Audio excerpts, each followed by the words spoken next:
tinanggalaan po sa paso. Pero panalo po, ang ganda. May mga ilan nga palang pako din eh. Yan. Ay po mapapadagdag sa ating taniman, no.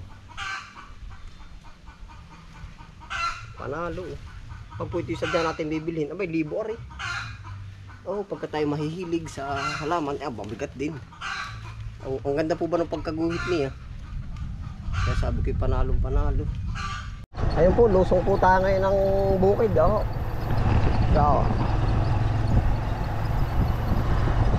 May na-spot po tayong halaman na ating kukuhain po narin sa daan, sa tambakan po. Malapit na rin nga po palang mag-undas. Shout out po sa mga luluwas at uuwi. Ingat po ang lahat.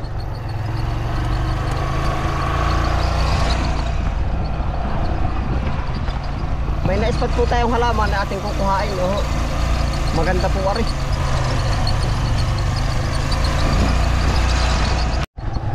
Nara nila po sa pag-ahon.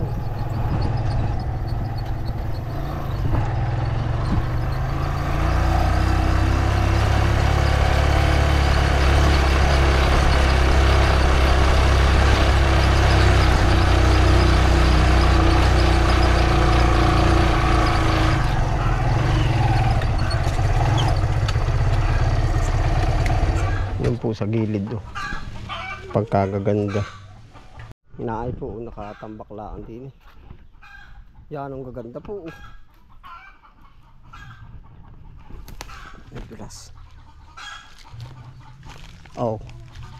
Maganda po ari at may bahid bangga na rin. Yan, aba ito sa totoo sa hilig natin din nga naman po. Ang dami pati Panalo.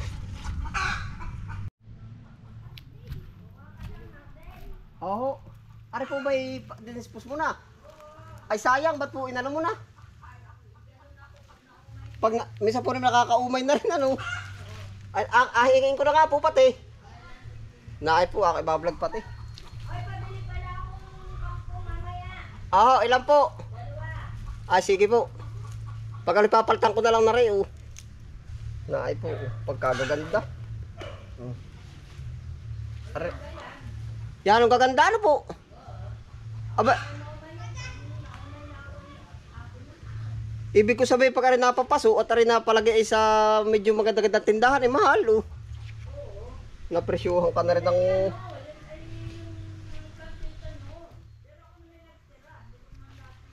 mabilis rin pong sumuwi. Ay maganda po pala pati para bang may gaspang, parang plastic po. Yan na po si nanay si Titos. Yan ang ganda. Yan ang dami na rin. Ay ilan po ay tinara mo sa iyo? Ay aakinin ko na po ari. Naay po. Ayan ang gaganda. Aba ari pag sa tindahan ay kinapresyuhan ng 300-500 Maganda po ba ang bahid at buhay na buhay Naay po ang gaganda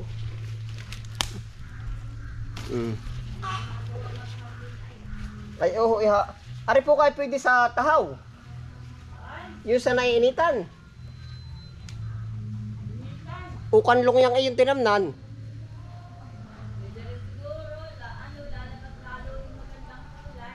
Ay sa bagay po lang. Ari po pala iba pa pati pala rin Ari po pala dalawang klase. Ari para matingkad na lain na rin isa yung itim. Parang itim po. Ay itim nga pala ang guhit. Ari iba po Kuya Marvin. Naghahardin pa ako po katatapos ko din laang. Ayan ay iba ring klase yan. Ari po? Yan ay bili ko pa Ay di ganon nga binibili pa pag nasa iyo na ay parang nababaliwala po. Pag malabo na. Ay araw-araw pong tinitingnan ay aakinin ko na aray. Yan ganda na sa paso. Ay po Madami yan yung parang may guhit na puti. Oo. Ari violet na ano. Tatlong klase po pala rin akin nakuha. Yan, ang ganda nga siya. Pag lalo na pag biladwari mo sa... Baka po pati nala ka ng malaki ano. Ewan ko na. Ay! Ayari na rin sa akin no. Idadami ko na po rin iba oh. Bahala ka. Nandun pa po yung mga anthurium nabuhay na. Buhay na. Oo. Naay po panalo. Ano lang at bahay kay mapapundila. Hindi po. Naghahalaman na ano. Naghahalaman naman. Ayos palaki doon sa ari po kagagara oh. Aba ay ari talagang pagka tayo pinresyuhan ho na rin sa tindahan ng halaman na yun. Ari po na may halaman talaga nila kasi dinispose na ba. Ay pa o dahil pa din sa gilid.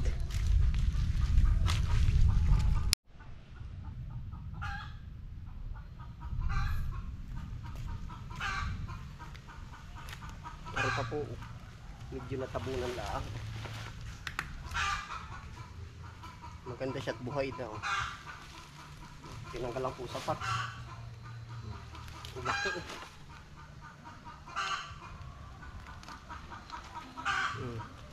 Tinanggal lang po sa paso oh. Pero panalo po ang ganda oh. May mga ilan nga palang pako din eh. Yan.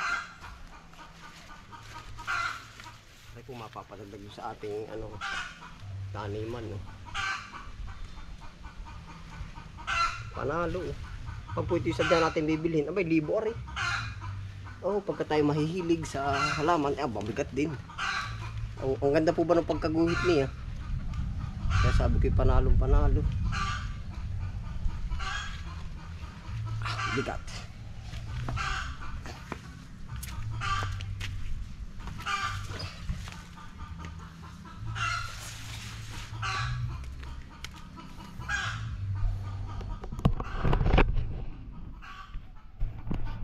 Meron pa naman po tayo noon.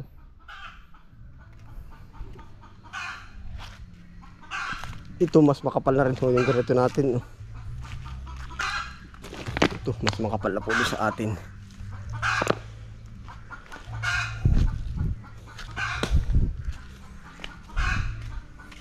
Naay na po ang gara. Oh.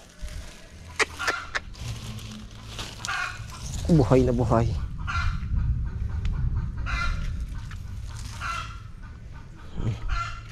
Ako din talaga anong ano eh. Ganda ng guhit niya. Yun, tara po, diretso na po tayo. Oh.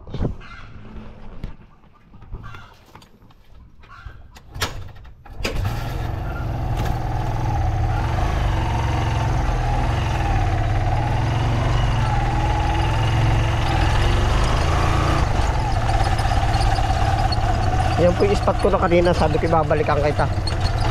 Naay na po, nabalikan na natin.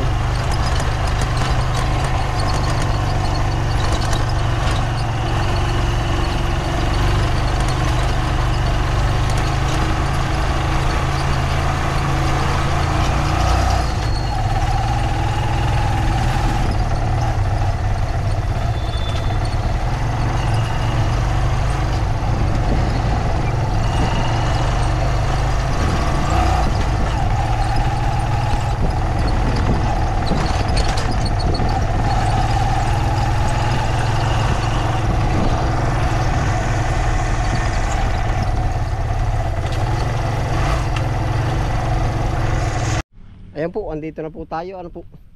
Yan, shoutout nga po pala sa lahat ng sabi ko po sa inyo, luluwas ng probinsya, yung iba luluwas ng Metro Manila sa darating pong undas. Ay di ano po, ingat po ang lahat. Oho. At saka po, yun nga. I-share ko rin sa inyo pag po may pagkakataon tayo siguro titinda po ulit tayo ng mga bulaklak. Oho, yung ating maigrin po, pandagdag din sa gastusin po. Yan, tapos po, andito na tayo sa bukid. Pakita ko po sa inyo yung mga bulaklak po natin. Ay tayo po ay nagtanim ng mga bulaklak. Ang mali po sa atin, hindi pa tayo marunong mag-aral.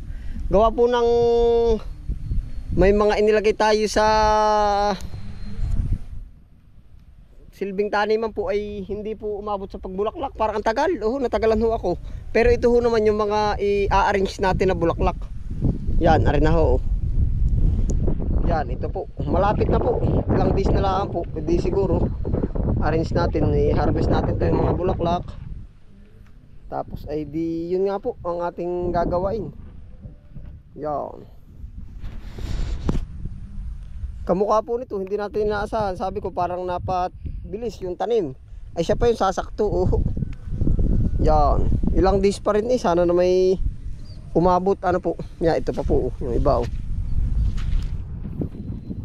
Yan. Ito po ang ating mga ipa-flower arrangement. Yan yung darating na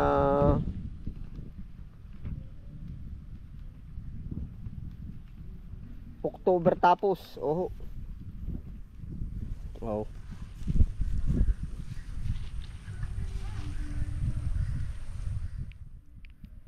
Meron pa po tayo sa kabilang gilid. Ayan pa pala sa kabila. Basta po ating ikakat na lang. Tapos ay tayo na po ang bahala mag-arrangement. Yan, ito po yung mga natira. At saka po ang target nating madami ay yung nasa likod bahay. Yun, tara po. Iri pa po yung nasa likod natin. Ay ano po, ito naman napa-advance. Ito po, ang dami na nagtuyutan. Yan, ang dami po natuyot. Napa-advance po naman ito. Dapat dito tayo haharvest ng mga bulaklak. Yan. Advance naman sila, lumugot na po. Kaya sabi ko hindi pa tayo marunong po mag-aral sa halaman. Yan, kumpara po dito.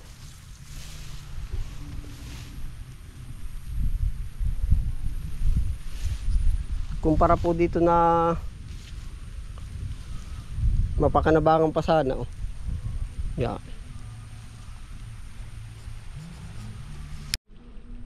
Ayan po, dito po naman kay Kalayas. Update ko na rin po siguro babahagi din tayo ng mga bulaklak yung pwede pong itinda. Yan, titinda po natin yan. Pag po may pagkakataon.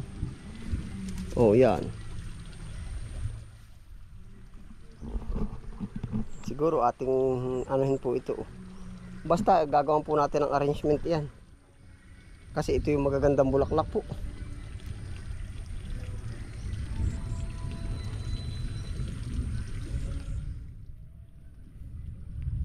Tol, in-update ko na rin. Makikita mo rin sa video. In-update ko na. Siguro sa November pagtitinda namin ng bulaklak ito. Ating ha-harvest na. Yung pa sa gilid. Ito pa. Yan. Pang-harvest na. Sayang nga po, ang dami nung nag-ano baga siya. Yung parang hindi natin nabilang yung araw ba? Yan. Nagtuyot na. Ayun po, salamat po sa inyo pagsama. Ano po yan? Ingat po ang lahat. Happy lang po. Bye.